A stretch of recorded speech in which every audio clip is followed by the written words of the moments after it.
김장겸 전 MBC 사장님의 축사도 들어보겠습니다. 네.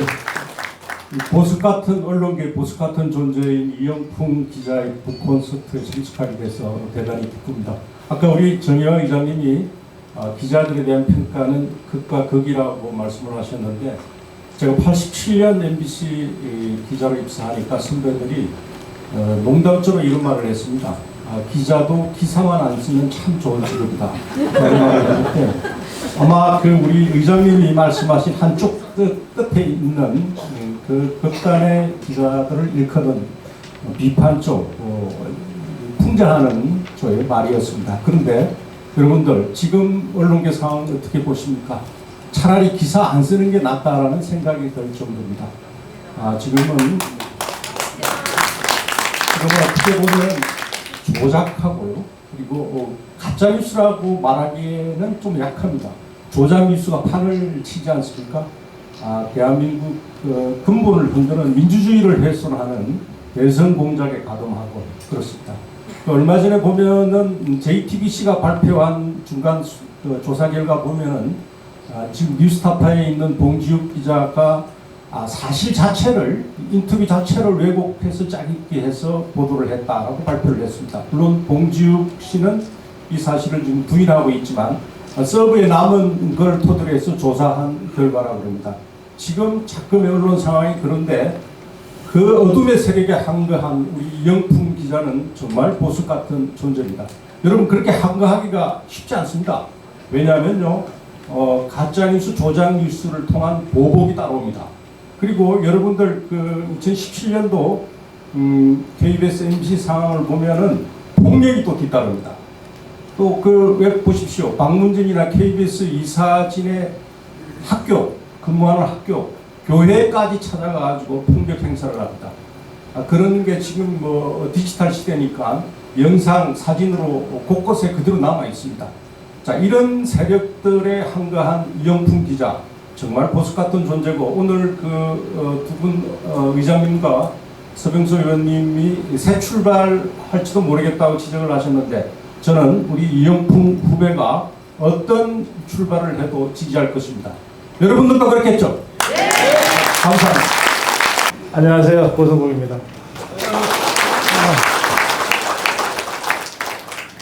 저거 안 무너져요? 2층? 그렇게들 많이 올라가셨어요. 네, 반갑습니다. 제가 이영풍을 생각한 이유는 세 가지입니다. 첫째, 여러분이나 저나 다 공감하는 거예요. 대통령 하나 달랑 바꾸고 세상이 안 바뀌었어. 맞습니다. 예. 대통령 하나 바꾸고 내가 세상 다 바꾼 줄 알았거든요. 하나도 안 바뀌었어요. 그래서 내년 총선에서 우리가 이기지 않으면 진짜 세상 바꿀 수가 없다. 그런데 총선에서 이긴다 치자. 운이 좋아서 하나님이 보호하사 총선 이겼다 쳐요.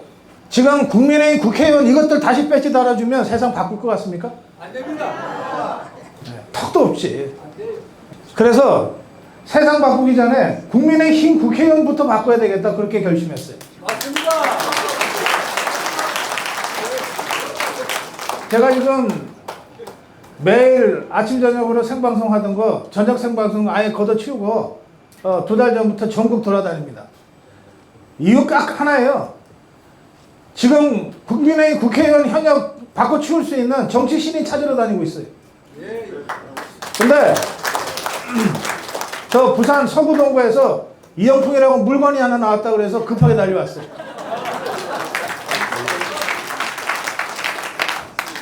두 번째는요, 세상 바꾸려면 목숨 걸어야 돼요. 세상을 바꾼다는 뜻이 뭡니까? 기존에 덕지 수십 년간 구축해놓은 기존의 기득권 생태계를 박살낸다는 뜻이잖아요. 그러면 내 개혁하겠다고 나설 때 그것들이 그냥 순순히 자리 내줍니까? 안 됩니다. 무슨 수를 써도 저항을 하죠. 그 저항에 맞서서 싸워낼 수 있을 정도의 자신감, 실력, 담력, 용기, 이런 것들이 있어야 돼요. 맞습니다. 그걸로 목숨 걸어야 되겠다. 그 정도 결기가 없으면 배지 달아주면 안 돼요. 맞습니다. 예. 제가 이영풍을 한 10여 년 넘게 이렇게 형 동생 사이로 보고 있어요.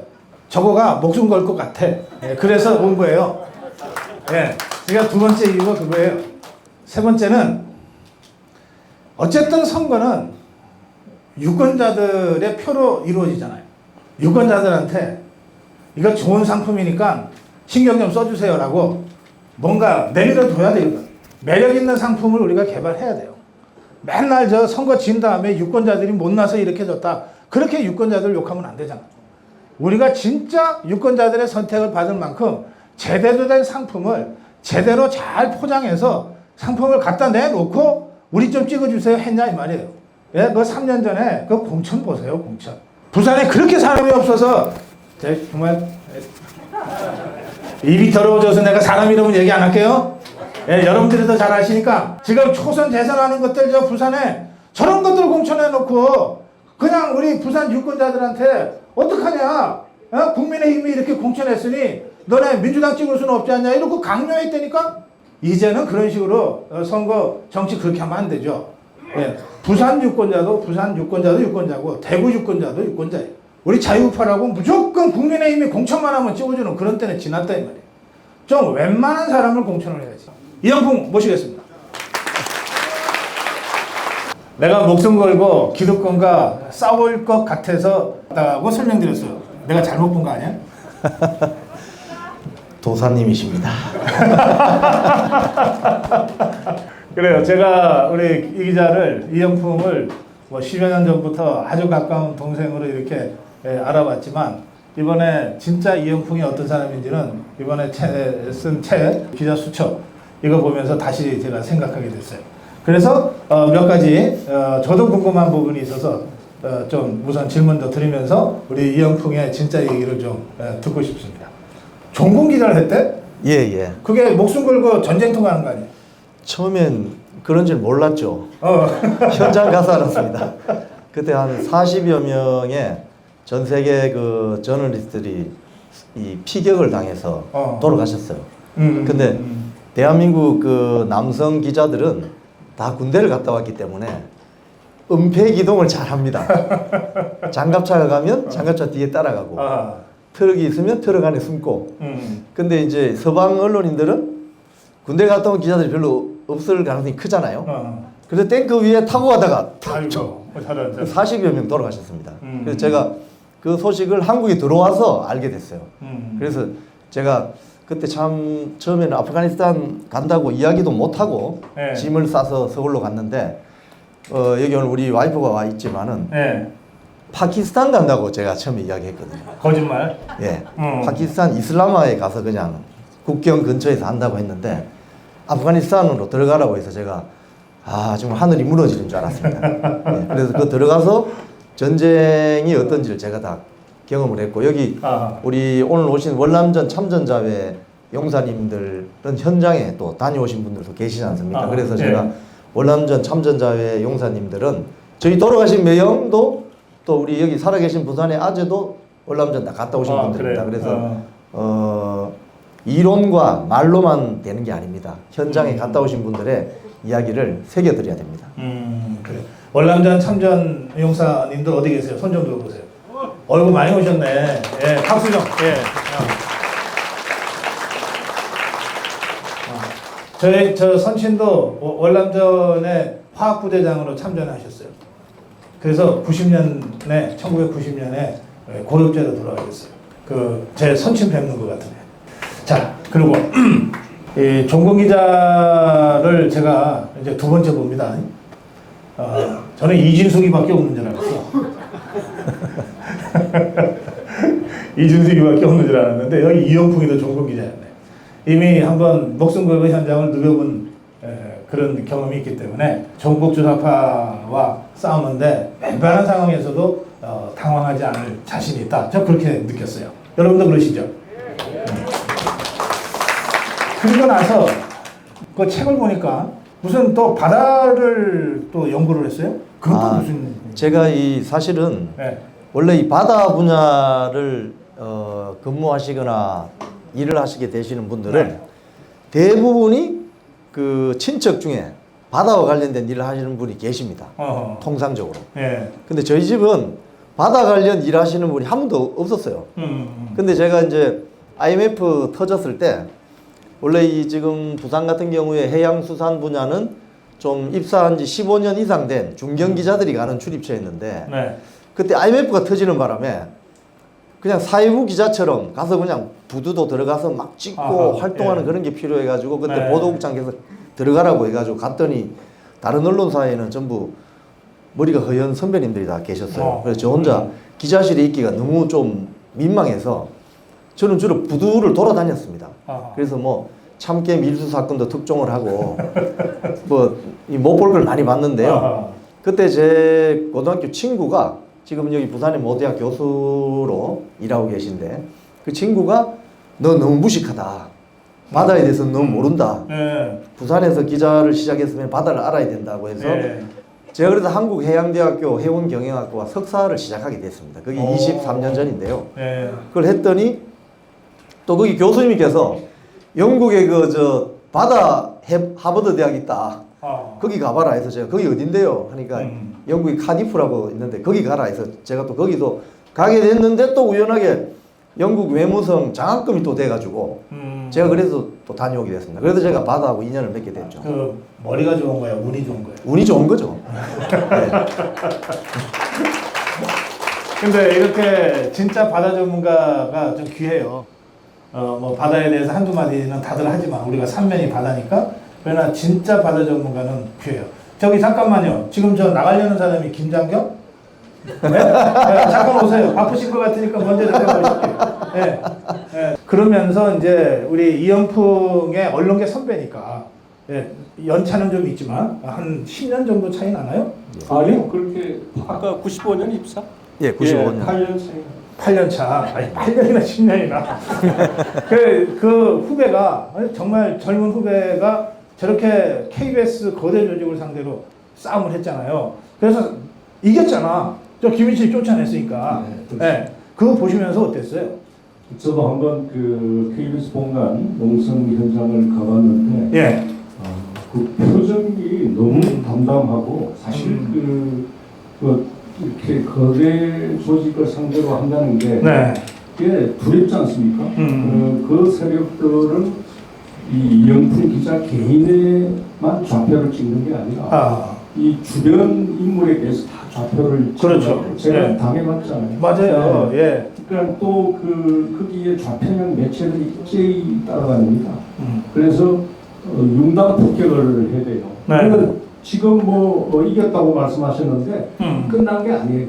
그렇습니다. 그 예. 사람들은 끊임없이 이 공격을 계속하거든. 네. 그래서 그런데도 뭐 표정 변화 없이 담담하더라고요. 네. 네. 그래서 아주 이거 저 속된 말로 물건이구나 이렇게 생각을 했습니다. 그러죠. 예.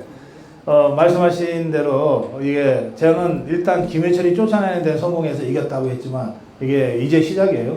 이제 시작입니다. KBS라고 하는 이 공룡과 같은 그 거대 조직 10여 년 이상 저 종북주사파에 의해서 지배당해온 이 KBS를 국민의 방송으로 바로 세우는 작업은 앞으로 이제부터 시작이에요. 이제부터. 그렇습니다. 네. 그래. 이제 문재인 정권 출범하자 이 언론 노조가 고발을 해서 제가 이제 취임 4개월 된 사장을 끌어내리기 위해서 특별 근로 감독을 이렇게 들어옵니다. 들어오는데 그게 이제 1년 전 같은 내용으로 언론 노조가 신청했을 때는 안 받아줬어요. 그 다음에 이제 들어왔는데 이 소위 조사관이 조사팀장이 언론 노조원 집회에 가서 손을 흔들면서 같이 집회를 합니다. 그런 정도였습니다. 알겠습니다. 제가 말이 길면 안 되는데 주인공이 옆에 있는데 저는 하여튼 저 문재인 종북주사파 정권 5년 동안 제일 고생한 언론 선배예요. 예, 우리 이 기자 한 말씀 하고 보내드리시죠. 사실 저희들 어릴 때는 제가 7남매입니다. 오늘 여기 제일 큰 누님도 오셨는데 우리 제일 큰 누님이 저하고 18살 차이 납니다. 그래서 엄마처럼 저를 키워주신 분인데 제가 어릴 때 요즘 학교 가면 뭐 학폭 이런 거 있었잖아요. 저는 그런 걸 걱정을 안 했습니다. 그냥 저를 건드리면은 누나들 5분, 형님 1분이 그냥 다구리로 그냥. 그래서 저는 별로 겁이 없어요. 사실은. 그래서 그게 형제들이 이렇게 잘 만들어 주셔서 그런지 그 선배들이 또 그런 이야기 하시더라고요. 저기 부산 남포동 옛날 그 아카데미 극장이라고 있었잖아요. 그 주변에 가면 불량배들이 많은데 거기서 혹시 돈을 뺏긴다든지 잡히게 되면 여러 명이 너를 잡을 건데 한 명만 허리띠를 딱 잡고 계속 버티면은 다른 놈 다 도망간다. 걔만 잡고 있으면은 누가 옆에서 112 신고해서 같이 잡혀가면 도망갔던 애들 다 잡혀오게 된다. 한 놈만 패라고. 한 놈만 잡아라. 이렇게 해서 제가 이번에 김희철 사장을 한 사람만 제가 딱 잡고. 그래요. 아니 우리 김장경 위원장님 격려 말씀 해달라 했더니 자기 근데 싸움 잘하는 우리 얘기를 하고 김장경 사장님이 이제 그 말씀을 드리려고 한 건데요. 민노총 언론노조가 싸우는 방식이 유사합니다. 그렇지. 예. 민노총 노조원들도 개인적으로 만나보면 다 괜찮은 애들 있어요. 뭐 샤프하고 착하고 뭐 가정생활 충실하고 뭐 신앙생활 충실하고 그런데 이게 집단이 되는 순간 이 괴물로 변해요. 괴물로. 그래서 그 괴물로 변한 세력이 우리 김장경 선배님 같은 분을 괴롭혔죠. 그리고 뭘 못하게 재판을 걸어가지고 6년 동안 정말 힘들게 고생하신 분입니다. 그래서 꼭 김장경 이 이름 석자를 꼭 네. 우리 선배님 기억해 주시면 감사하겠습니다. 네. 고맙습니다. 예, 고맙습니다. 저 좌파들이 한 놈만 패라는 전략을 구사한다고 그랬는데 제가 싸움 좀 해봤잖아요. 그 한 놈만 패려고 달려들 때 제일 좋은 방법은 우리도 가서 함께 붙으면 돼요. 그 아까 전문 용어로 뭐라 그랬지? 다구리라고. 아니 여기 저 누님이 와 계세요? 큰 누님? 어디 계세요? 자, 잠깐 좀 모시겠습니다. 어버서 키웠어요? 네, 그 몇 살 때까지 어봤어요? 막내니까요. 예. 뭐 9살 돼서도 없고. 아니 저렇게 큰 놈 9살 때 그걸 어버 키웠다고? 예, 밥도 또 먹이고. 누님은 이렇게 저 몸이 작잖아. 예, 뭐 어떻게 그걸 그 거꾸로 어버져도 모자랄 판에. 저렇게 훌륭히 잘 컸어요. 누님 보면 어때요? 동생 막내 동생 보면. 너무 좋습니다. 음. 많이 도와주세요. 아 그래요. 네. 예. 그럼 우리 저한테 말씀하지 마시고 부산 서구 동구 유권자들한테 말씀하셔야 되거든. 한 말씀 해보세요. 예, 많이 도와주세요. 감사합니다. 네, 고맙습니다. 조금 전에 여기 도태우도 있었는데 없어졌네. 자, 우리 저 이영풍, 도태우 이런 우리 자유파 전사들을 보면 마음이 좀 든든하시죠? 아 그래요. 네. 오늘 저기 안 그래도 저 우리 도 변호사랑 나랑 대구에서 영상 촬영하고 우리 보내드렸는데 아침에. 자, 엊그저께 누가 책 갖고 나왔었는데? 그렇죠. 예. 뭐야 6명이 공동으로 써가지고 그걸 저자도 아닌데 오상종이가 갖고 왔더라고. 잠깐 나오세요. 저자. 두 분. 네. 공동 저자. 네 분. 자, 나오세요. 두 개의 길이라는 책이 얼마 전에 나왔어요. 여기. 네. 두 개의 길. 이게 쉽게 말하면 자유민주주의의 길. 대한민국 자유민주주의의 길. 저 김정은이 인민민주주의의 길. 이 두 개의 길에 갈림길에 있다. 대한민국. 이런 뜻이에요. 그 책을 각 분야의 정말 자유우파 전사들이 6명이 모여서 썼대요. 그 책 팔아달라고 저희 방송국에 왔어요. 그 저자들입니다. 언론은 이영풍이 썼고, 예, 그렇죠. 박수 좀 쳐주셔야 돼요. 그 다음에 이 사법, 헌법, 또 문재인이 여적죄 고발하고 막 이런 일 있잖아요. 그건 도태우가 썼어. 그 다음에 저 종북 주사파들이 특히 정교조 교육적으로 우리 아이들 막 세뇌시키고 막 그랬잖아요. 그 교육 파트를 썼어. 예, 성함이 박소영입니다. 네. 박소영, 우리 자유파 활동가예요. 요 박소영님이 교육을 쓰셨고, 그 다음에 이분 누군지 아세요? 네, 순천합니다. 예, 이분 누군지 아세요? 예?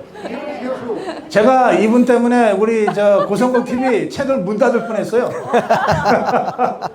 팬데믹, 문재인 정권의 그 정치 방역, 이것을 속속들이 폭로를 해가지고 문재인 정권을 꼼짝 못하게 만든 우리 이현애 교수예요. 네, 민폐를 끼치고 그래도 자기소개 좀 해주세요.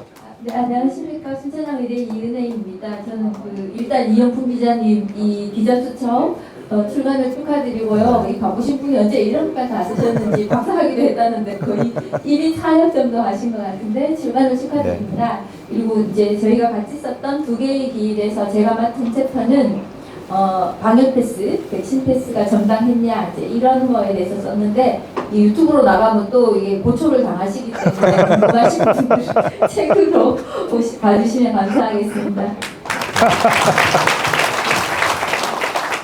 아주 대단한 분이에요. 대단한 분이고, 예, 저도 고성고 TV 문 닫으면 안 되잖아요. 예, 그래서 내용은 더 이상 얘기 안 하겠습니다. 예, 그리고 교육 관련해서 한 말씀 해주세요. 예. 네, 제가 아까도 뭐 축사를 제가 감히 했지만 두 개의 길에서 저희들이 이렇게 함께 뭉쳤습니다. 아스팔트에서 만난 사람들이라고 그래서 저희 아만사거든요. 근데 그 아스팔트에서 각층에 있는 분들이 지금 만났는데 제가 이제 교육 파트 쪽을 만들었는데요.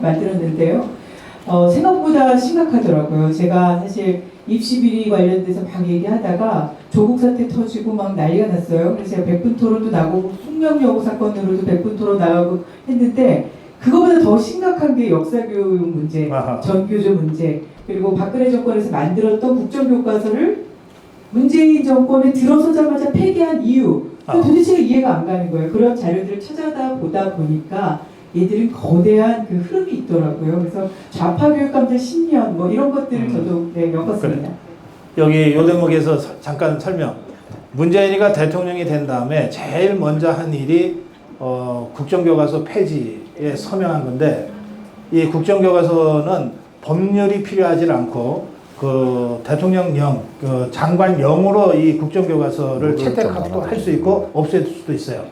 그러니까 문재인이가 대통령 되자마자 제일 먼저 지가 법률 개정 없이 할 수 있는 일이라서 그 제1호로 그걸 고쳐버린 거예요. 박근혜 정부 때의 국정교과서령을 없애버린 거예요.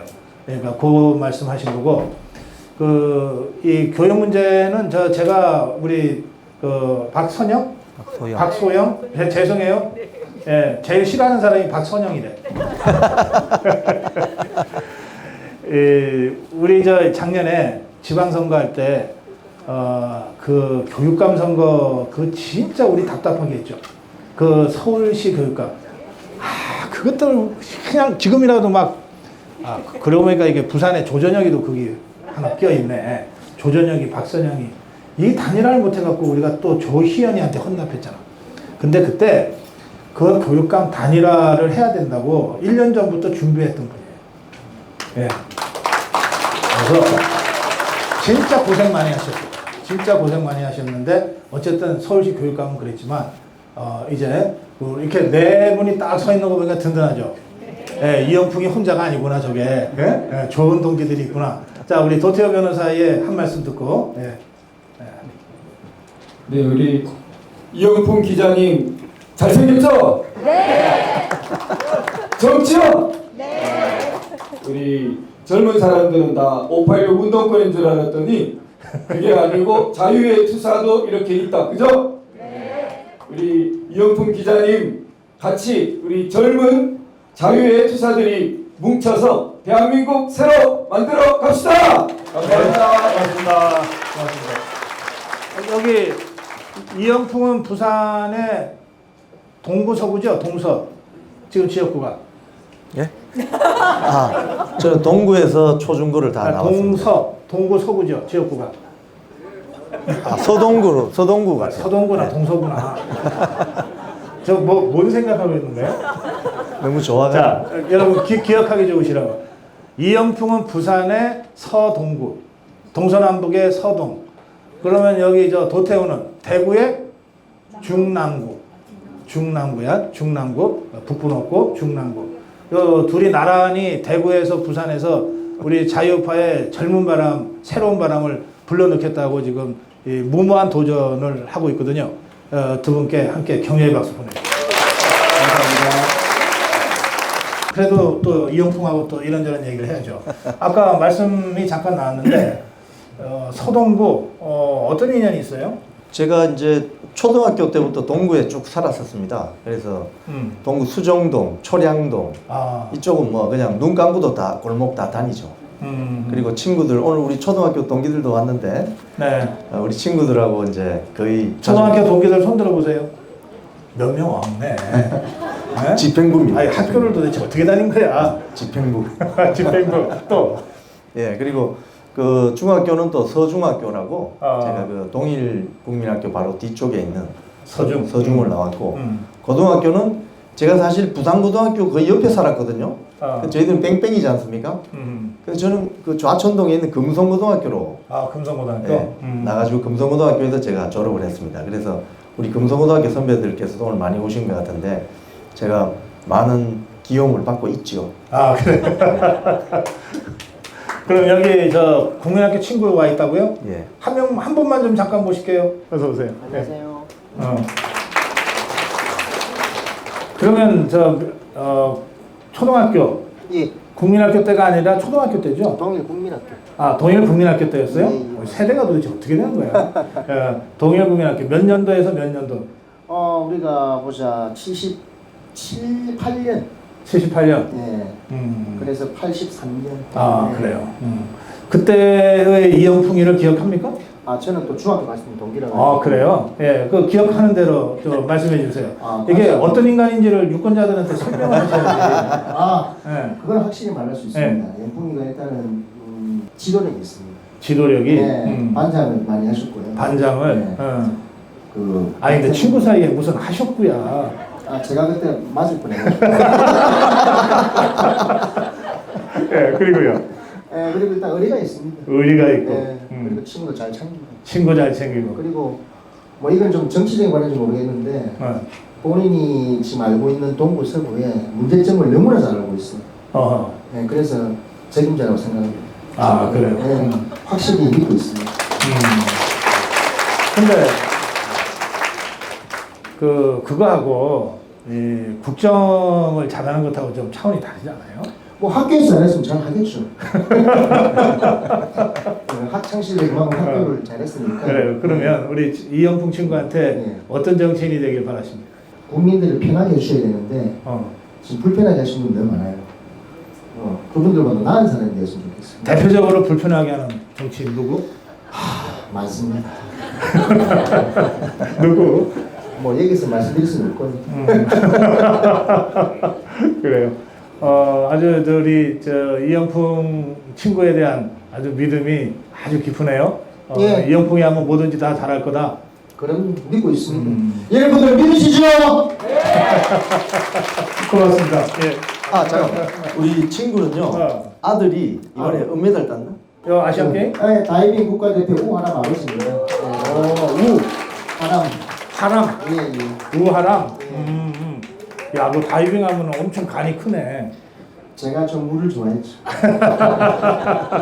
축하합니다. 감사합니다. 예. 이영풍한테 여러분 뭐 질문하실 거 궁금한 거 있으시면 손 드세요. 저한테 질문하실 거 있어도 손 드세요. 제가 여러분들한테 기회 드릴게요. 언제든지. 네. 이영풍 기자님 그만큼 똑똑하고 그만큼 잘났으면은 서구 동구로 갈까 이거 전체 수하고 붙으세요. 전체 수하고. 전재수가 뭐야? 강서을 국회의원. 민주당 국회의원. 그거. 그 이영풍에 대한 도전적 질문으로 제가 받겠습니다. 답변해 주세요. 제가 좀 간이 큽니다. 운명을 피하지 않습니다. 저는 한판 붙을 때는 끝장을 보는 성격이기 때문에 직실하겠습니다.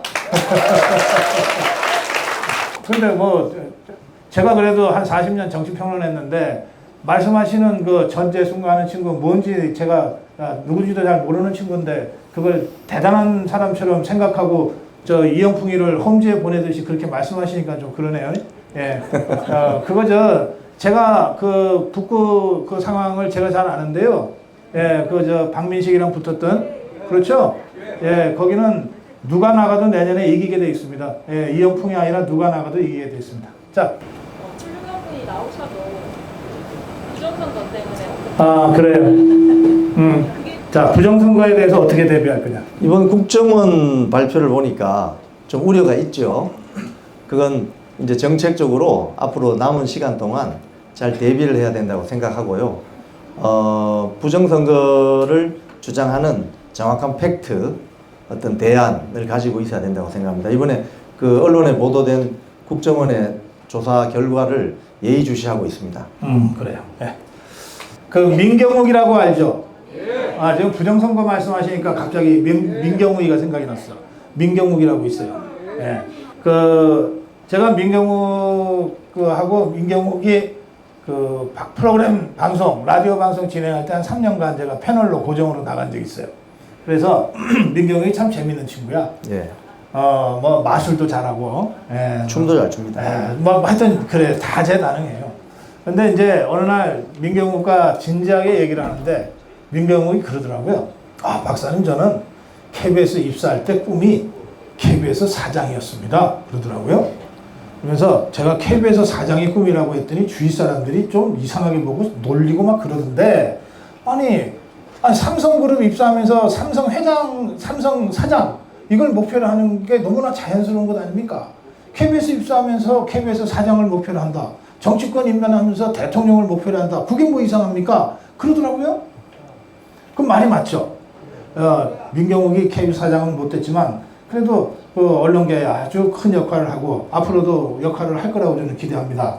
자, 그런데 이제 우리 이영풍한테도 똑같은 질문. 기자로 입문을 했으면 KBS 끝을 봐야지 뭔 정치냐, 이런 얘기들이 있어요. 어떻게 생각하세요? 제가 아시는 것처럼 최근에 그 KBS 사장을 했었는데 제가 좀 부족해가지고 미끄러졌어요. 그런데 제가 우리 애들한테도 하는 말이 있습니다. 월급을 받는 사람도 좋은데 월급을 주는 사람이 되면 더 좋다. 그래서 회사 경영이나 국가 경영을 할 수 있으면 기회가 주어진다면 최대한 도전해보는 것이 좋다. 왜냐하면 받는 것보다 주는 게 좋잖아요. 항상 베풀다가. 그래서 그런 이야기를 했는데요. 이번에 아마도 저에게 그 KBS 사장 하라는 찬스가 왔었더라면 아마 KBS는 그냥 폭파됐을 겁니다. 제가 우리 국민 여러분들께서 생각하시는 방망경영한 KBS, 뭐 억대 연봉자인데 일 안 하는 사람들 많은 KBS 비판을 받잖아요. 방송은 또 편파적으로 하고 제가 만약에 사장이 되었으면 아마 KBS 폭파됐을 겁니다. 그래서 아마 새로운 KBS가 만들어져서 아시아권을 대표하는 알자지라나 뭐 NHK 같은 방송국을 될 수 있었을 거예요. 다만 박민이라는 분이 새롭게 됐기 때문에 그분은 또 저보다 또 잘할 수 있다고 생각합니다. 왜냐하면 KBS 출신이 아니고 밖에서 오셨기 때문에 안에 있는 어떤 우리 윤 대통령 말씀하시는 이권 카르텔 이런 걸 잘 조정할 수 있는 분으로 생각하고 저는 큰 기대를 하고 있습니다. 그래요. 그 KBS 입사가 몇 년도에 있었어요? 95년 12월 1일 입사했습니다. 아, 그렇구나. 네. 제가 90년부터 정치평론을 시작했어요. 그래가지고 95년에 KBS의 간판 시사 프로그램 추정 60분의 진행을 맡았어요. 한 1년 반 추정 60분의 MC였습니다. 그 당시에는 그 말씀 많고 탈도 많은 PD 수첩은 아예 없을 때예요. 예, 그냥 추정 60분이 가장 대표적이고 거의 유일한 시사 종합 프로그램이고 맞습니다. 또 이른바 PD 저널리즘의 산실이었죠. 예, 제가 95년에 입사했을 때 저는 추정 20분의 MC였어요. 그러니까 저한테도 KBS는 아주 각별한 그런 인연이 있는 곳입니다. 진짜 친정과 같은 곳이에요. 네. 어느 방송인이나 어느 연예인이나 자기가 데뷔한 프로그램을 평생 잊지 못하거든요. 그럼요. 그러니까 저는 텔레비전에서의 데뷔는 추정 60분으로 했기 때문에 이제 KBS가 저한테는 친정인 거예요. 근데 그래서 KBS 추정 60분뿐만 아니라 그 당시에 라디오 1일 시사 프로그램도 같이 진행을 했어요. 근데 진짜 놀랐어요. 밤에 제가 방송을 이제 2시간 생방송을 진행하는데 밤에 그 당시에는 이 인터넷이 없을 때라 가지고 그 외신을 이렇게 텔렉스라고 하는 데서 종이가 계속 나와요. 뉴스가 텔렉스에서 쫙 찍히면은 찢어갖고서 스튜디오에 갖다 주는 사람이 있어. 그 사람은 그것만 해. 하루 종일 그것만 해. 예? 그러니까 하루에 노동시간은 한 30분밖에 안 되는 거지. 근데 그 사람이 이미 무슨 부장, 국장을 지내가지고, 예. 근데, 이 정년은 남아있는 거야. 그렇죠. 예. 그러니까 무슨 위원자를 달고 뭔가를 해야 되니까 제 프로그램, 라디오 진행 프로그램에 외신 텔렉스 뽑아주는 일을 하고 있더라고요. 그게 딱 그 사람 일이야. 아침에 출근해서 늦지막히 출근하죠. 늦지막히 출근해서 뭐 바둑 두고 뭐 하고 소일하고 친구들이랑 놀다가 그 시간 내 방송 시간이 되면 와서 딱 뽑아주고 가는 거야. 그 사람 연봉이 근데 그때 1억이 넘었어요. 1억이 넘었어요. 정말 놀랐어요. 이 KBS라고 하는 게 그냥 방망경영이 아니에요. 제가 그때 95년이잖아요. 지금으로 따지면은 30년 전에 이미 그런 식의 고액 연봉자, 일 없이 고액 연봉 타가는 사람들이 그런 사람 포함해서 1000여 명이 넘었다니까. 그러니까 그 수십 년의 그 기득권의 역사, 이 카르텔의 역사가 있는 거예요. 그리고 그것에 더해서 언론 노조가 이것과 유착돼서 지금 그 언론 노조의 노영 경영이 또 수십 년간 와 있잖아요. 그러니까 이거는 진짜 저 죽기 아니면 까무라치기 식으로 수술하겠다고 달려들지 않으면 KBS를 국민의 방송으로 정상화 시킬 수가 없어요. 저는 우리 이영풍 기자한테 그걸 기대했는데 이 기자 말대로 지금 새로 KBS 사장에 지금 청문 준비를 하고 있는 박민은 아예 KBS 출신이 아니기 때문에 어떤 면에서는 더 과감하게 환부를 도려내고 수술을 할 수 있을지 모른다. 이제 그렇게 지금 기대를 합니다. 다만 이게 한 사람이 KBS라는 거대 조직을 선보는데 외부에서 그 영입된 사장 한 사람 갖고 이걸 할 수 있겠어요? 그러니까 KBS가 진짜 이번에 다시 국민의 방송으로 거듭나지 않으면 우리 다 죽는다. 이런 절실한 마음으로 그 지금 노조들이 있죠. 네, 제3노조도 있고 있잖아요. 네. 그 노조들이 새로 윤석열 대통령이 임명한 이 박민 사장하고 안팎에서 한번 개혁해보자. 네. 이렇게 정말 목숨 걸고 단단히 결합하지 않으면 이 KBS 제대로 바꿀 수 없어요. 예, 제가 요번에 그 사장 그 면접 볼 때요. 네. 제가 그 내세운 공약 중에 하나가 월급을 2,500원만 받겠다고 했거든요. 2,500원이면 수신료지 않습니까? 한 달 수신료. 그랬더니 그 이사님들이 그럼 집에 가서 혼나지 않냐고.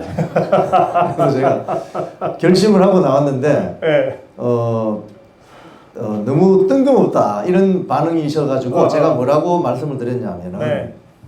국민들이 지금 너무 화가 나 계시기 때문에 내년 초가 되면은 수신료가 절반도 못 나오면 수신료 전체 1년 수신료가 7천억입니다. 3천억 정도가 날아가게 되면은 KBS 직원들 연봉 다 합한 게 1년에 4,800억이에요. 그 월급을 못 주는 거예요. 그래서 제가 이사님들한테 조금 소위 말해서 혼냈습니다. 집구석 망하게 생겼는데 사장이 월급을 사장이 월급 2억이 넘습니다. 사장이 그 월급 다 받으면서 할 수가 없습니다. 그럼 국민들이 신뢰를 하지 않기 때문에 제가 1년 3개월짜리 보궐 임기 사장이지만 월급을 2,500원, 연봉 3만 원만 받고 제가 몸을 날리겠다. 그래요. 했는데 안 뽑아주더라고요. 그래서 일설에 의하면 KBS 사장 떨어지고 우리 저 이영풍의 부인이 제일 좋아했답니다. 잠깐 모실게요. 네. 그 KBS 사장 떨어진 걸 그렇게 좋아하셨다면서? 좋아했다기보다는 다른 사람들은 무모한 도전이라고 생각했는데 네. 저희는 이제 남편의 성향을 아니까 분명히 이제 직진할 것이라는 마음으로 그런 네. 도전을 하셨고 네. 또 도전했으면 사실은 좋은 결과를 받는 그런 걸 원하잖아요. 그게 이제 무겁고 어려운 길인 줄 알면서도 그 길을 갔으면 또 남편이 최선을 다하지 않았을까 그런 기대를 했는데 떨어진다는 건 좀 슬픈 일이긴 하죠. 알겠어요. 레알? 그런데 나 월급 2,500원만 받는 걸로 공약을 할 거야. 네. 라는 얘기를 사전에 했어요. 저희 남편이 전쟁터 갈 때도 저한테 말을 하지 않았고요. 그거를 이제 제가 이렇게 말하면 되게 슬퍼지는데 저희 그때 아이가 1살, 3살이었어요. 저런. 그때 이제 남편은 그런 그 여러 사례를 보면 마음 먹으면 그냥 하거든요. 그래서 2,500원도 상의가 없었고 들었을 때도 그렇게 놀랍지 않았습니다. 지금 우리 이영풍의 부인의 태도는 거의 포기와 달관. 포기는 아니고요. 예. 제가 이제 결혼 이제 27년 차 되었습니다. 이제 4년 연애하고 27년을 살았으니까 이제 30년 동안 지켜봤는데 네. 저는 사실 성정이 너무 연약하여서 이제 소박하고 평범하게 살고 싶은 사람입니다. 그런데 남편이 너무나 강력한 의지를 가지고 세상을 바꾸는데 일조하고 싶다는 의견을 지난 30년 동안 피력해 왔고 저는 사실 강력히 반대해 왔습니다. 왜냐하면 저는 소박하고 조용하게 살고 싶은 사람인데 이제 남편이 공간으로 집권하라라는 책을 방에 들어가서 한 달 동안 집필했어요. 그 책이 분홍색 책이 나오는 순간 제가 이제 더 이상 말릴 수는 없다라는 결론을 내렸고 저 인간 딴 데로 갔구나. 딴 세상으로 갔구나. 그 책을 한 달 만에 쓰시는 것을 보고 이제 더 이상 제 개인적인 마음으로 반대하고 주저해야 될 문제가 아니고 저는 지금까지 해온 것처럼 최선을 다해서 돕는 알겠어요. 길밖에 없다고 생각하게 되었습니다. 네. 그런데 그런데 여러분 두 분의 차림새를 잘 보세요. 선거 때의 전투 모드는 우리 부인 요 스타일입니다. 우선 신발이 운동화를 신어야만 돼. 구두로는 2시간을 못 걸어요. 힘들어서. 하루에 20시간씩 걸어 다녀야 되거든. 이게 딱 전투 모드야. 어디서 배우셨어요? 오늘 사실은 앞에서 이제 저기 오시는 손님들 인사드리려고 스텝의 마음으로 와가지고 차례를 인해서 죄송합니다. 아니 무슨 말씀을? 이게 이제 그 남편 국회의원 당선시키는 후보 부인의 모습이에요. 이런 모습이. 그건 아시죠? 선거 51%는 저기 후보 부인 몫이라는 거. 공감으로 집권하라가 나오는 순간 제가 원하든 원치 않든 그 길을 가겠다고 마음 먹었습니다. 알겠습니다. 이영풍이 어쨌든 정치하겠다고 그러니까 남편이 말릴 수는 없고 자 그러면 기왕 할 거라면 이영풍이 어떤 정치를 하는 거를 기대하고 계십니까? 저는 다른 거창한 것은 모르겠고요. 지난 4, 5년 동안 저희가 청원을 너무 많이 했습니다. 그러니까 청원 요청도 많이 받았고 청원? 국민청원이요. 국민청원. 그거를 이제 하면서 우리가 국민 한 사람 한 사람이 내 청원 하나로 조금 어떤 변화가 있지 않을까라는 기대를 가지고 그 청원을 하셨다고 생각하고 저도 청원을 많이 했습니다. 그런데 남편이 이런 얘기를 했습니다. 세상을 바꾸려면 법이 바로 서야 된다고. 그래서 입법하는 역할을 한번 해보고 싶다는 말을 했을 때 세상을 바꾸는 여러 가지 방법이 있지만 그런 정말 합법적이고 정말 올곧게 갈 수 있는 방법이 그거라고 생각해서 좋은 법을 많이 입법하는 그런 정치인이 되었으면 하는 마음입니다. 그래. 알겠어요. 우리 부인께서 굉장히 아주 단순 간명하면서도 굉장히 어려운 문제를 지금 말씀하셨어요. 그러니까 당신 국회의원 하겠다는 것 아니냐, 입법자가 되겠다는 것 아니냐, 입법자. 그럼 제대로 된 입법을 통해서 세상을 바꿔보겠다고 하는 것 아니냐, 이렇게 지금 말씀하신 거거든요. 그러니까 이제 우리 이영풍한테 물어볼 수밖에 없죠. 이영풍이 생각하는 제대로 된 입법자는 어떤 입법자냐? 여러분 그렇게 어려운 질문을. 촛불이 힘이 세죠. 촛불이 대통령도 날려버리는 촛불이었습니다. 그런데 촛불보다 힘이 센 게 횃불입니다. 횃불. 촛불이 많이 모이면 횃불이 되잖아요. 횃불보다 더 힘센 게 뭐냐면 투표예요. 투표. 촛불 횃불이 아무리 설쳐돼도 투표로 이기면 됩니다. 근데 투표보다 더 힘센 게 뭐냐? 제도입니다. 제도. 제도를 잘 시스템화하면은 무너지지 않아요. 그래서 촛불보다 더 힘이 가장 강력한 게 제도입니다. 그래서 이 제도를 만드는 곳이 바로 대한민국은 여러 군데가 있는데 국회가 가장 중요한 역할을 하죠. 그래서 대한민국이 5만 불, 7만 불 국가로 가려면 제도가 시스테믹하게 잘 갖춰진 나라가 돼야 됩니다. 그래서 그런 쪽에 우리나라 국력이 모아질 수 있도록 다 같이 힘을 모으시죠.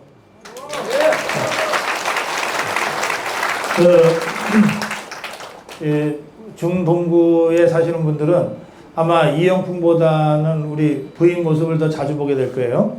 예, 모른 체 하지 마시고 어디 길 가는 거 보이면 쫓아가서라도 등 두드리고 한마디 격려 말씀도 해주시고 그 힘으로 후보와 후보 부인은 앞으로 6개월 동안 버텨내는 거거든요. 여러분들 꼭 그렇게 해주시기 바랍니다. 박수로. 이영풍 기자분과 조태호 변호사님 같은 분을 예, 그래요. 저기 두 번째 질문은 이영풍, 도태우 두 사람만 하지 말고 그런 개혁적이고 젊고 유능한 사람들이 더 많이 함께 할 수 있도록 했으면 좋겠다. 그래요. 예. 국회의원이 되면 어떤 정치할 거냐? 예. 저는 저기 영국에서 공부할 때 그 영국의 그 전 세계적인 해운 경제학의 대가인 그 버나드 가드너라는 교수님이 계셨는데요. 제가 이 영국은 에세이를 많이 써냅니다. 숙제 써내면 거기 있는 점수가 어떻게 되냐면 49점부터는 꽝입니다. 꽈락입니다. fail. 50점부터 거의 C, B 뿔 이렇게 가는데 한 60점이 넘어야 A가 되고요. 65점이 넘어야 A 플러스가 됩니다. 근데 제가 처음에 영국 가서 에세이를 많이 써내니까 그 교수님께서 허건날 52점, 3점 이렇게 주시더라고요. 그래서 B 될까 말까 하는 점수를 주셔가지고 제가 하루는 찾아갔어요. 그 교수님께. 근데 그 에세이에 빨간 사인펜으로 막 흘려 쓰셔가지고 무슨 말인지도 몰라요. 그 들고 갔더니 그분이 너 동아시아에서 왔지 이러더라고요. 사우스 코리아 그러니까 일본, 한국, 중국에서 온 애들이 이게 공통적인 문제다 이러더라고요. 그게 뭐가 문제입니까? 하니까 총론을 너무 좋아한다는 거예요. 영국 사람들은 강론을 좋아합니다, 여러분. 자, 총론을 좋아하다 보니까 국제화 시대에 세계 해운이 갈 방향 이런 거는 자기 같은 석학들이 책의 서문에 쓰는 것이고 자네 같은 석사 학위를 공부하는 학생들은 강론에 충실해야 된다. 그 강론이 쌓이고 쌓이면 큰 빅데이터가 되어서 국가를 움직이거나 조직에 도움이 되는 데이터가 된다. 강론에 충실해라. 그래서 제가 생각을 바꿨어요. 그래서 에세이를 그 다음부터 어떤 거 썼냐면요. 부산항 1부두의 컨테이너 처리 속도, 자성대 부두의 컨테이너 처리량, 전 세계 컨테이너 주요 항만의 컨테이너 속도 비교 이런 거 썼어요. 그러니까 그 교수님이 딱 부르시더니 65점 하면서 요거 내 논문에 좀 인용해도 되겠느냐. 그렇지. 그래서 막 제가 좋다고 해서 점수 잘 받았던 기억이 납니다. 그런데 이게 굉장히 중요한 뜻을 품고 있습니다. 우리나라 국회의원들 300명이지 않습니까? 엄청 총론에 강해요. 전부 대통령급이에요. 대통령은 한 사람밖에 없지 않습니까? 강론에, 자기 분야에 강론에 강한 정치인이 필요합니다. 그렇게 되려면 자기 분야, 저는 이제 언론이 주 전공이고 부전공이 저는 해양입니다. 그래서 저의 전공에 맞는 입법 활동을 할 수 있는 여지가 생긴다면 참 행복하겠습니다. 그렇죠. 두 번째, 개혁 정치를 어떻게 세력할 거예요? 2020년인가 제가 기억이 되는데 그때 10월 3일 개천절, 10월 9일 한글날 광화문에서 집회가 있었잖아요. 저도 그날 이 태극기 들고 다니면서 어슬렁어슬렁 했었습니다. 사실은. 그러니까 이 우파 집회는요. 그 당시에 보면 이게 조직화되어 있지 않았어요. 그래서 여기서 떠들고 저기서 떠들고 뭐 이렇게 굉장히 혼란스러웠습니다. 그런데 거기서 어느 한 분이 이런 이야기 하시더라고요. 말로는 애국심이 있다. 나라를 사랑한다고 하는데 누가 마이크폰을 들고 와서 전기가 딸려가지고 옆에 전기 좀 꽂아주세요. 하니까 아유 안 돼요 라고 한다는 거예요. 아하. 왜? 아하. 혹시 내가 불이익을 받을 수 있으니까. 그러시면 안 됩니다. 즉 내가 지지하는 이념을 가진 정치인이나 또는 조직이나 정당이 있다면 지원을 해야 됩니다. 말로만 하지 말고. 지금 교보문고 1등 책이 누구 책인지 아시죠? 조국 씨 책입니다. 조국 씨 책. 조국 씨 딸은 유튜브를 열면 몇만 명의 구독자가 돼요? 30만 명 넘어버리죠. 이영풍 5만 2천밖에 안 됐거든요. 그래서 자기가 좋아하는 정치인 또는 자기가 생각이 같은 정치 세력, 정당이 있다면은 사제를 틀어서라도 지원을 하셔야 됩니다. 그래야 세상이 변하죠. 네, 그런 생각을 합니다. 그래요. 우리 이영풍 기자의 생각과 각오는 우리가 이제 잘 들었는데 제가 한 두 가지만 좀 첨언을 드리면 이래요. 일반 국민들이 지금 우리 이 기자가 이영풍이 예시한 그런 작은 행동을 하게 하는데도 무지무지 힘들어요. 그리고 그거를 우리 자유파 국민들한테 왜 그것도 못하냐고 야단치듯이 얘기하면 절대 안 돼요. 저도 사실 그런 얘기 많이 하거든요. 저도 여기에 와서 제가 몇 달 전에 쓴 공산당 선언이라는 책을 갖고 북토크를 하면서 아니 저쪽 종북 주사파들은 책만 써내면 몇만 권씩 그냥 순식간에 동의하는데 어떻게 우리는 이렇게 꼭 읽어야 될 책조차 10,000권 팔기가 이렇게 힘드냐. 제가 그렇게 무심결에 투덜거리면서 얘기를 했지만 다시 생각해 보면 예? 저는 우리 자유파 국민들한테 사전에 충분히 무슨 활동을 별로 하지 않고 어느 날 갑자기 책을 툭 내놓고 이 책 진짜 중요한 책이니까 여러분들은 사주셔야 되라고 막 의무적으로 강요했던 건 아니냐 이렇게 저 스스로를 돌아봐 봤어요. 좌파들은 안 그래요. 좌파들은 책 한 권 팔아먹으려도 속에 있는 배까지 다 빼줄 만큼 그렇게 열심히 뭘 해. 수십 년간에 걸친 진지전의 결과 저것들이 과실을 따먹는 거거든. 그 과정에서 저 좌파들은요. 수십 명이 감옥을 가기도 하고 죽기도 하고 뭐 그러면서 여기까지 온 거예요. 지그들 딴에는 자유민주주의 대한민국이라는 이 체제를 뒤집어엎기 위해서 목숨 걸고 적어도 수천 명 수만 명의 간첩들이 그 간첩의 포선대 종북 주사파들이 목숨 걸고 수십 년 동안 해온 결과를 이놈들이 지금 과실을 따먹는 거라고요. 그 우리는 언제 한번 제대로 목숨 걸고 싸워본 적이 있냐. 이 질문을 우리가 자문해야 돼요. 제 딴에는 뭐 감옥도 갔다 오고 뭐 종북 주사파 문재인 정권과 싸우느라고 고생 했다고는 하지만 과연 그러면 고성국인 너는 목숨 걸고 싸웠냐. 당당하게 그렇다고 저도 말 못해요. 그 점에서 우리 자유파 또 대한민국 국민 한 사람 한 사람의 작은 행동을 이끌어내기 위해서는 그보다 훨씬 더 많은 시간 처절한 우리 자유파 정치인들의 정치 행동이 먼저 선행돼야 된다. 이 점을 제가 꼭 말씀드리고 싶어요. 마지막 질문, 짧게 해주세요. 질문. 알았어요. KBS 수신료에 대해서 어떻게 생각하냐 이렇게 질문할게요. 네, 전 세계 그 주요 OECD 국가의 공영방송이 다 하나씩 있습니다. 영국 아시죠? BBC, 일본 NHK, 독일 ZDF, 프랑스 FT, 호주 ABC 등등. 미국도 있습니다. PBS라고. NPR 라디오도 있는데요. 주로 수신료를 다 받죠. 수신료. 영국 같은 경우는 수신료가 1년에 25만 원입니다. 한 달에 한 2만 원 좀 됩니다. 저도 영국 살 때 텔레비전을 사면요. 텔레비전 그 박스 안에 수신료를 내시오라고 영수증이 있어요. 그걸 안 내고 제가 일주일 봤거든요. 근데 8일째 냈습니다. 왜냐하면 이 무슨 전파를 탐지하는 차가 다니면서 잡아내요. 그럼 걸리면은 10배를 냅니다. 그래서 안 되겠네 해서 낸 적이 있어요. 그래서 지금 일본 NHK나 모든 OECD 국가의 수신료는 그 20만 원 선입니다. 1년에. 근데 한국은 지금 1년에 3만 원이잖아요. 그래서 제가 국회 토론회 갔을 때 이 대한민국의 공영방송 체제를 잘 유지하려면 수신료를 OECD 수준으로 만들어 줘야 된다고 했더니 난리가 났었어요, 그날. 근데 전제가 있어요, 전제. 이 수신료를 제대로 올려받으려면 전제가 뭐냐면 저는 개인적으로 KBS 1TV, 2TV를 분리해야 된다고 생각해요. 2TV는 원래 KBS 게 아닙니다. ETV는 옛날 그 전두환 정권 때 언론 통폐합하면서 TBC를 가져온 거잖아요. 동양방송. 예, 동양방송. 그때 서울하고 부산만 있었습니다. 그래서 ETV를 어떻게 할 것인가 이 문제를 털어야 되고, 그 다음에 지금 KBS의 인건비 비중이 한 38%쯤 됩니다. 너무 높아요.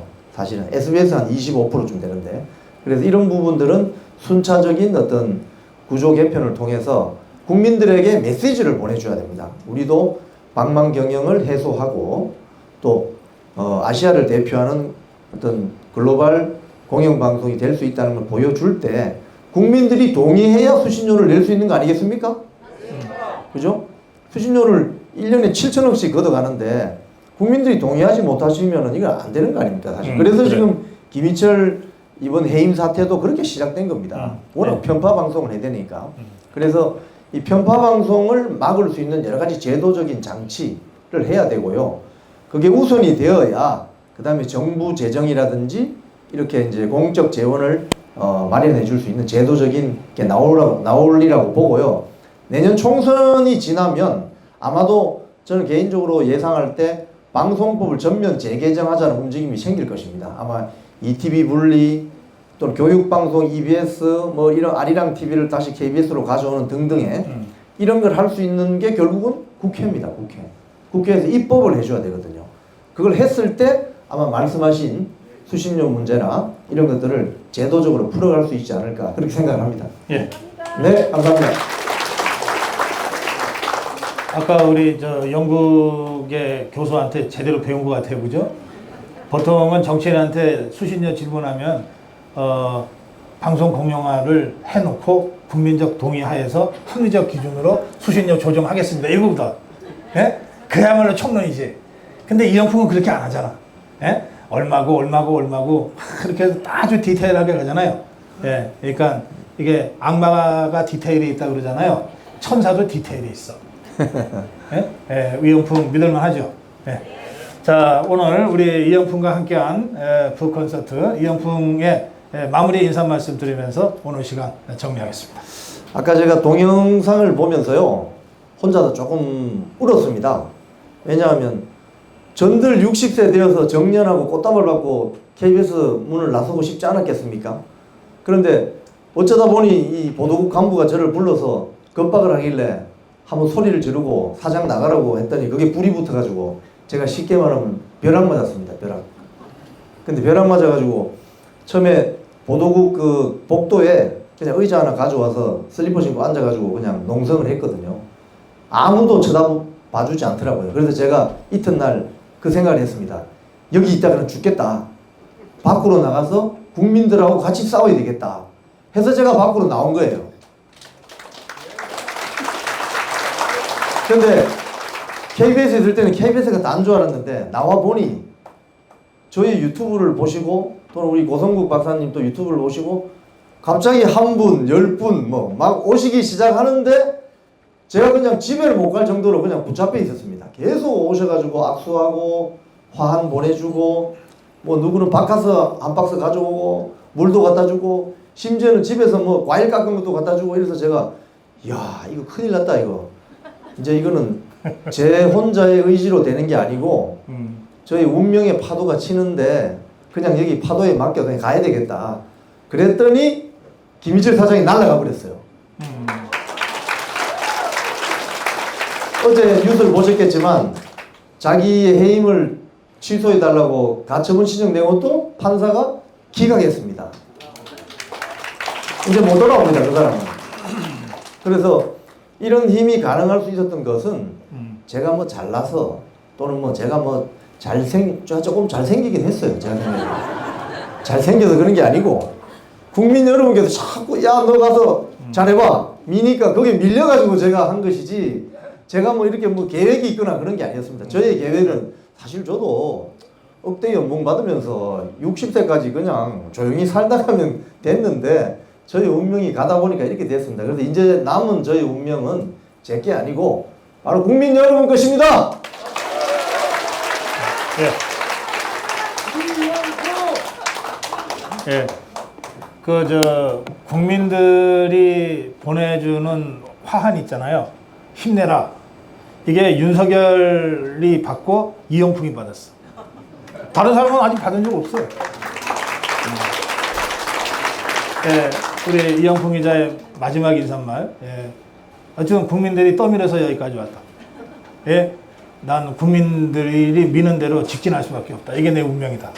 예, 여러분들 오늘 이영풍과의 북콘서트를 이렇게 마무리하면서 한 가지 제안할게요.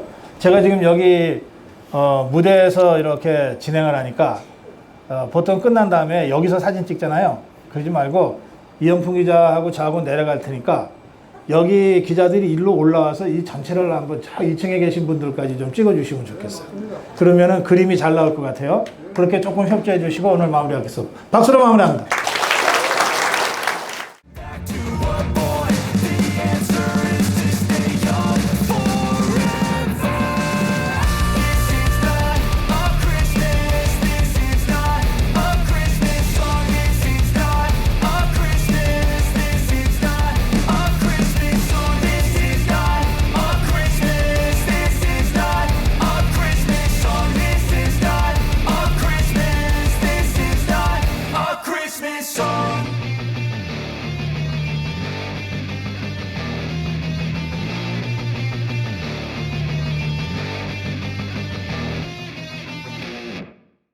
고성국TV는 자유우파의 유일 정론 방송입니다. 고성국TV는 윤석열 정권을 지켜내고 2024년 총선을 승리로 이끄는데 모든 힘을 다 쏟아부을 것입니다. 고성국TV가 어떠한 외압에도 흔들리지 않고 오로지 자유우파의 정론 방송으로 나아갈 수 있도록 후원해 주십시오. 지금 바로 010-9045-3010으로 전화 주십시오. 정론 방송으로 보답하겠습니다. 감사합니다. 고성국TV 화이팅!